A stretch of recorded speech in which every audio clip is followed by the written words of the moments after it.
The question is that the motion be agreed to. Mr. Speaker. Lees-Galloway. Thank you, Mr. Speaker. Mr. Speaker, after all the conjecture, after all the debate, after all the commentary, after all the work that has gone into this legislation, the government has gone out with a whimper, and that whimper was Paul Goldsmith.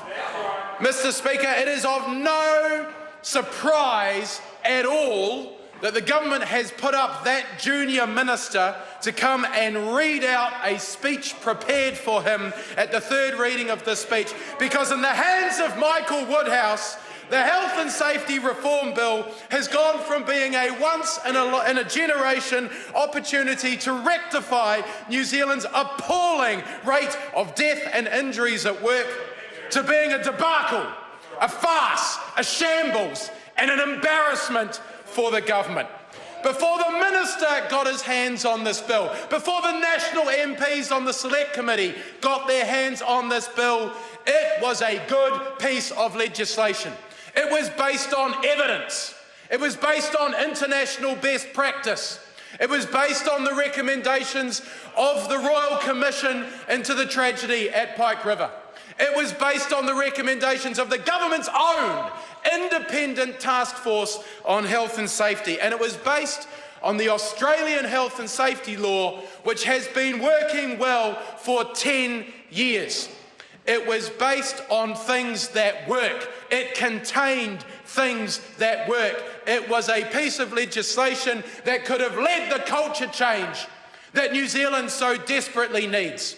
Because with or without Pike River, it was becoming screamingly obvious that National's ideology of deregulation was failing New Zealand workers. It was killing New Zealand workers. Compare New Zealand to any other developed market economy, and our rate of death and injury at work is appalling. It is shameful.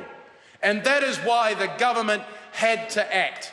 And it introduced legislation that honoured the Pike River 29 and their families and all other workers who have needlessly lost their lives at work. That's what this legislation should be remembered for. A step change and an opportunity to acknowledge that for too many years we've been doing it wrong and we've been killing too many people. Instead, it will be remembered for declaring that worm farming and lavender growing are high-risk industries, while sheep, beef and dairy farming, which kill more workers every year than any other industry, and industries like building demolition, are going to be defined as low risk. That absolutely undermines this legislation. This legislation has no credibility in the public's mind. It has no credibility in employers' minds.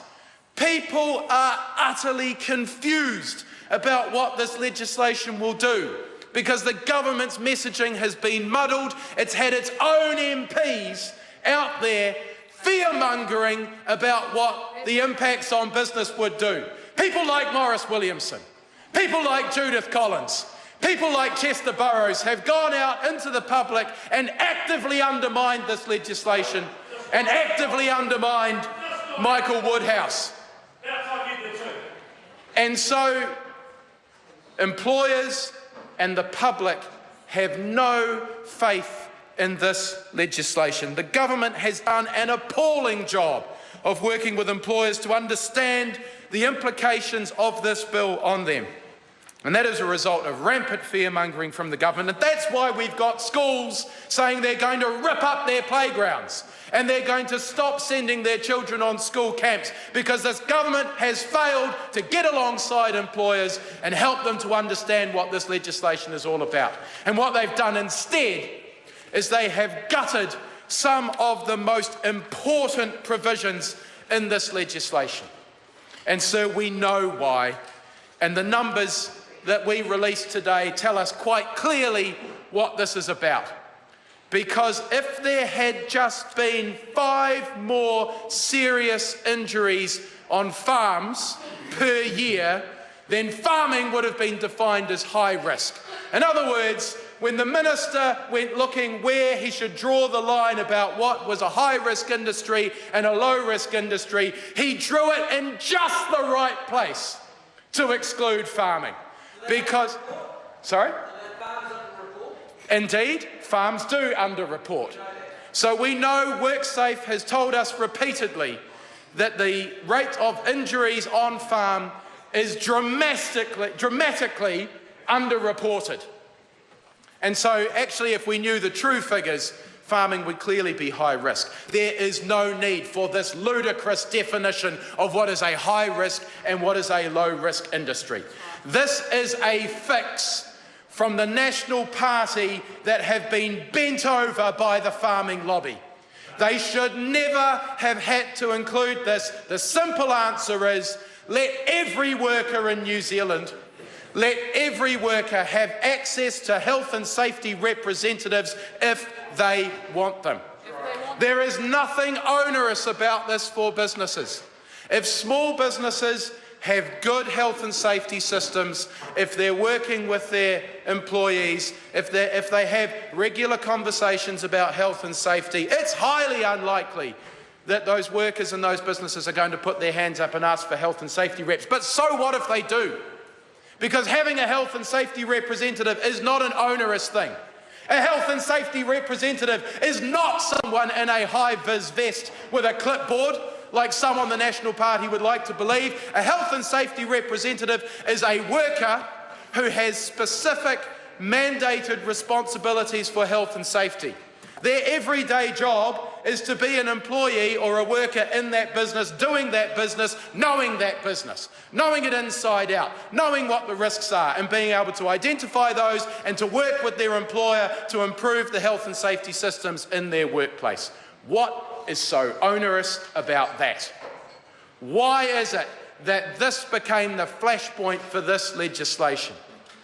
Why is it that that government listened to the employers who do not want to change, who do not want to improve practices, who do not want to kill and maim fewer people in their workplaces?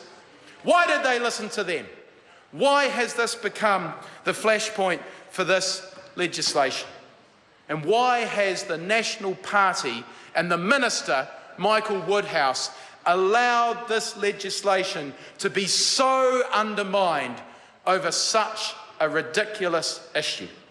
The simple fact is this: we should trust employers and workers to be able to figure out what works best for them. And if having health and safety representatives is what works best for them, then we should say, go for it, you can have them. You can ask for them, even if you're in a small business.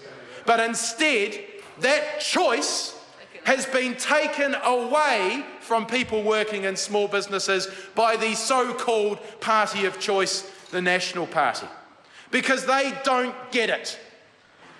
Improving health and safety, improving workers' rights, improving pay and conditions for working people just isn't in the National Party's DNA. And so when push came to shove and a call had to be made, were they going to support working people, or were they going to support fringe employers who do not have an interest in health and safety for their workers? The choice was easy for that government. They went with the rogue employers, not the working people, not the mainstream employers who came and submitted to the Select Committee and said the legislation was in good shape as it was. Sir, this is a mess that never had to happen. We had good legislation. It could have been made better and more robust at the Select Committee, but instead, because the National Party has pandered to special interests, this legislation has been undermined. The public has no faith in it, sir, and the public has no faith in the Minister, Michael Woodhouse, or in this government to secure working people's rights, to keep them safe at work, and to deal with New Zealand's appalling rate of death and injury at work. The National MPs should hang their heads in shame.